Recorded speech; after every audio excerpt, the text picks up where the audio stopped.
Ella. She's Britain's answer, or not the answer, to Taylor Swift.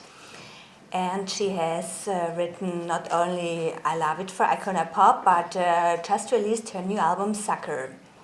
We are meeting today Charli XCX, and I hope you will enjoy the interview. My name is Ann-Kathrin, and you are watching Audiophile TV. Enjoy. Audiophile.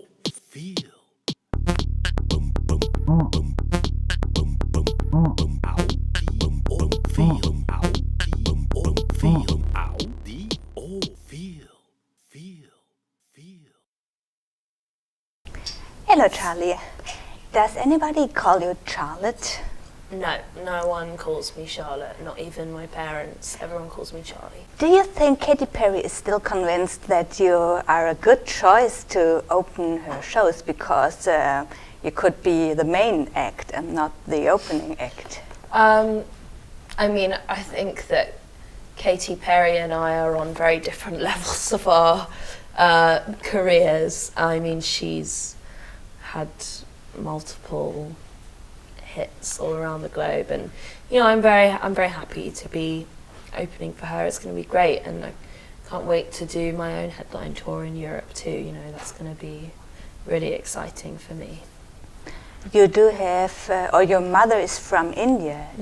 Do you have any influences in your music, your culture, your behavior from her? I did actually, when I began writing my second record, I did want to go out to India to record, and I was really looking in that direction to go and work out there and use a lot of those sounds, and producers actually out there too. But then my brain began to change, and I started becoming more inspired by French music, and then I sort of went in that direction instead. But my mother's background and culture is very interesting, and it doesn't directly influence my music or the music that I've put out so far, but maybe it's something I'll explore later. Could you imagine to use some samples from music from over there, because it is really different from our music, isn't it? Yeah, I mean, I find a lot of Indian music very beautiful, especially female voices. So yeah, definitely it could be something that I would sample in the future if the song was right. Maybe in the future you will act with Shah Rukh Khan in a Bollywood movie or something like this. I think that my grandparents would love that if that happened. So, you mentioned that you have been inspired by the 60s music. Where does this come from? Did you listen to this sort of music at home, or?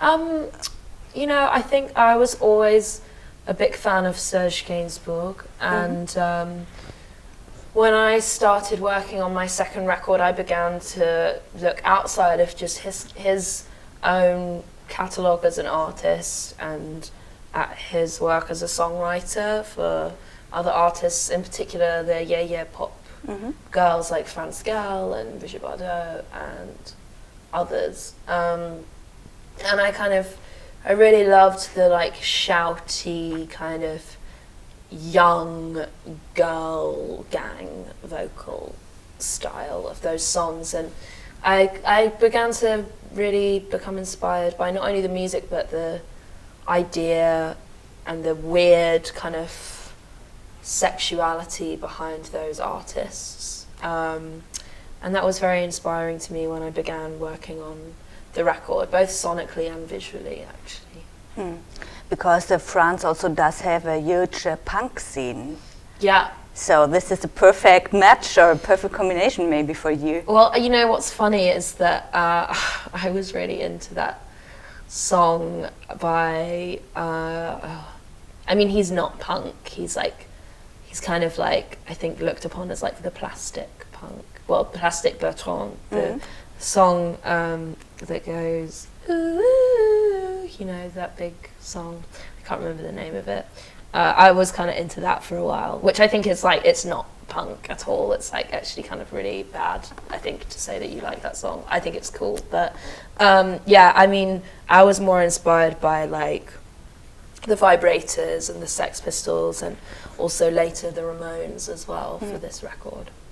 So do you think in the future, when you are more maybe into 70s music or 80s music, which you have been before, or 50s music, your style will change according to your taste at the moment? Yeah, I mean, my musical style has already changed drastically from when I first began releasing music. You know, I always make pop music, but it's always rooted in something else. And I also never like to repeat myself. I never want to do the same thing twice. So I'm sure my next album will sound totally different from Sucker, the one I've just released. Do you have a huge library at home, or a music library, or like other people, like other artists do? No, I actually don't listen to a lot of music at all. Like, I'm very selective on what I listen to.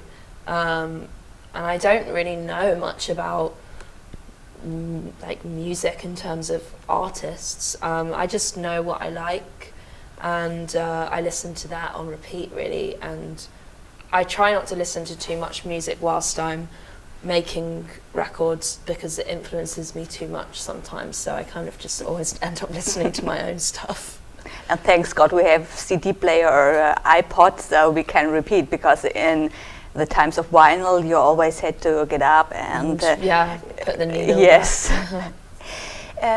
I never could, or I didn't find anything about your childhood. If you did make any music, if you have a musical education, if you played the piano or something like this. Yeah, I did. I played the piano from quite a young age, and I mean, yeah, I never went to music school or anything like that, but yeah, I played the piano and I sang, and I wasn't like big on music lessons in school, because I thought it was pointless, because I thought I was better than the teachers, which was definitely wrong. But you know, I just wanted to make music in my own way, in my own space. And you combine, or if you listen to music, you see colors, right? Yes. So for the new album, which color would it be, in your opinion? For Sucker, I'd say that the color was mainly red and pink. Which are good colors. Yeah, in my head they are very passionate, quite aggressive, like forward colors. And the album before? The album before, True Romance, I'd say that was purple. It's a lot more bruised and melancholic and more subtle. A lot more love songs maybe also? Yeah, there were definitely more love songs. So if I would say or give you a color hint, could you compose a song on this color? I mean, I could try, but for me it really more works that when I'm writing songs and I hear a sound, I associate that sound to a colour, and that helps me with lyrics, you know. It kind of is more that sort of thing for me. And does colour also influence your mood? So in normal life? Yeah, I think colour influences everything in my life, really. But yes, I think definitely it influences my mood for sure, down to, you know, the songs I'm listening to, the colours I'm seeing, down to what I'm wearing, you know. So today you're wearing olive green and black. Yeah, so I'm muted, I'd say. Okay, no pink mood today. No pink today. Okay. But it is a little bit the college girl style you're wearing, and you also like Britney Spears and the Spice Girls. Yeah. But they are all blonde, Right. which is funny because also Rita Ora and Gwen Stefani, you're surrounded by blondes. So are you a sort of counterpart to this? I actually really wanted to be blonde when I was younger. I really wanted to be like Baby Spice, but I mean, yeah, you know, like the Spice Girls, there's a redhead and 3 brunettes in there too. So I mean, I don't know. I haven't thought too much about hair color for a while. but Baby Spice and also it is, no, not Sporty Spice. I don't know which they didn't make it after the Spice Girls. So it is only Mel C who has her career in music biz still, because she has been the only one who could sing actually. So are you a little bit afraid of what can happen after the hype now? No, because I feel very confident in my career behind the scenes as a songwriter as well as an artist, you know. And I'm also not someone who's driven by fame, so I'm not worried if suddenly people don't pay attention in what I'm doing, because I'm happy just not being in front of a camera as well as being in front of a camera. But have you been a little bit jealous of Icona Pop, because I Love It has been such a huge success, and if you would have sung the song, maybe this would also have been a huge success? No, jealous, not at all. That song definitely belonged with them. The only thing I felt through that process sometimes was a little used, but not by the girls. You know, the girls are really great and are wonderful people. Ina and Caroline, they're really great. Just, you know, that song opened a lot of doors in the music industry that I didn't even know existed, and some of those were great and some of those were terrible. So it was just a funny experience, you know, being the songwriter and the vocal on a song that you weren't getting credit for. It was kind of strange. But was I jealous? Not at all, because I don't think that song would have been as successful if I sang it, because they changed the production so much. It made it into something that it wasn't before, you know. But is it like a baby for you, the songs that you are writing for other artists? Yeah, kind of, but kind of like an adopted baby. You have to like let it go, you know. And are you sometimes happy if they are gone, or? Yeah, I mean, I want to just. It's like a burden that is falling down. No, it's never a burden. Like I love writing songs. I love just hearing songs that I've written, whether they're sung by me or someone else. It doesn't bother me. So do you make any differentiation or difference between the songs you're writing for yourself and the songs you are writing for other artists? No, whenever I write a song, I'll always just try and write the best song possible, you know. I don't try and like get into the mindset of another artist. I always just do what I think is cool, because I feel like if someone's asking me to write a song for them, it's probably because they like what I do, so I won't ever change that, you know. But when is the moment when you decide this is a song for me, which I want to perform myself, or this is a song for another artist? I mean, you just know, like, when you feel it or you don't feel it. For me, it's like if I start kind of seeing music video ideas in my head and I have a real connection to the song, then I know I'm going to keep it. And if it's just a song that I feel is cool but I don't have any connection to it, then that's when I'll give it to somebody else. So you have, during the composing, already some images in your head or pictures? Always, definitely, always. Oh, that's interesting. So for the new album, Sakura, you have a complete new team around you, in a sense of a production team. And they have been very different characters. Has this been inspiring, or also sometimes maybe a little bit difficult if you have so many different well, persons? a lot of the team are actually the same. I worked on most of the record with Patrick Berger, who is from Sweden, and he's like my long-time collaborator. I worked with Ariel Rechtschied on one song, and he was a collaborator with me on my first record, and also Justin Raisin. And I brought new people in, but that was something that I decided to do. You know, I executive produced this record myself, so I was calling all the shots. I was even booking the sessions, you know, and like arranging when I would go somewhere. It was very much done on my terms. So I decided, you know, I'd say I'd write a song, for example, with, I don't know, Rivers Cuomo from Weezer, and then I'd decide that I wanted Justin to finish it because I thought his production would take it into, you know, a more fresh place. Like, same with, like, I don't know, Stargate and Cashmere Cat. It was something that I put together, and it was cool, you know, like I don't work with a lot of new people. These were all people who I'd worked with on other things, not my records, but other things before, and had gotten to know, and you know, they kind of became friends, so it felt good, and it felt very much like my ideas coming to life.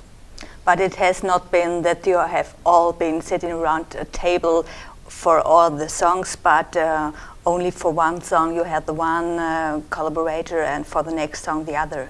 No, I mean, Patrick and I worked on, I think, 6 songs on the album together, and myself and Noonie Bao worked on 3, and who else? Like myself and Rostam worked on a lot of songs together. Only one made it on the album, but yeah, I mean, But not the whole album with all those people. No, but like there's a lot of like repetition on the record. You know, it wasn't me just going from like room to room, writing with different people. It was very much like we went to Sweden for like a month and wrote like 20 songs, and 6 ended up on the album. You know, it wasn't like me going and being in a room for like half an hour with someone. It just turned out that the songs that I picked, like 6 of them were produced by Patrick, and like, you know, 1 was produced by Benny Blanco, and like 2 by Justin. It's just like, I feel like the way like I make pop records, and a lot of people make pop records. But I think you can hear it because it is very coherent, the albums, where it is not like singles produced. Right. Thank you. And where do you get your inspiration from? Is it all from your own life, or? Yeah, I mean, most of it is from my own life. Yeah, on this record, actually, everything. And from music videos, from like hangovers, from my life, from things that I've been through, for sure. And when you're now going on tour with Katy Perry, will you have the songs from the new album, or also from the previous album? All of the songs apart from 1 are from my new album. Apart from 2. 1, I'll play I Love It as well, and also a song called Super Love, which was just a song I put out before I released this record. But yeah, everything is from the new album, which is really exciting because I've not played those in Europe before. But in Germany, you know, Break the Rule is very popular since the Jungle Show. I don't know the name in England for the show. I know, the Jungle, yeah, I know. The Jungle Show, everybody here in Germany knows it. Could you, or would you ever eat a living cockroach? No, definitely not. Would you? No, I'm vegetarian, so never ever. I wouldn't, no. Okay, and then is it right that you're now being in the jury of a casting show in the UK? No, I'm not. That is Rita Ora, who I'm on a song with. Ah, okay. That's her. Okay, I see. But maybe in the future we will see you there. I don't know. I think I'd be too honest for a show like that. Oh, well, but I think a little bit honesty would be good in those shows. I don't think to the level. You know, when someone comes in, it's like, oh, like, you know, I broke my leg and I'm really sad and alone and everybody left me and I'm an okay singer. Can you put me through? I'd be like, no, sorry, I don't care. But do you think that people like this, what you described, would come or to the next level in a show? Oh, I don't know. I mean, if they weren't good, I wouldn't care what their story was. I wouldn't put them through, basically. But normally it's the people who are talking the most that can't sing. Right. Yeah, it's the same here in Germany. Okay, so thank you very much and all the best for the new album. Thank you, thank you. And maybe we will see you on the show here in Germany in 4 cities, no? How many cities is it? 4, yeah, 4, I right? think it's 4, yes. Perfect. Thank you very much. Thank you. Audi. Oh, feel. boom,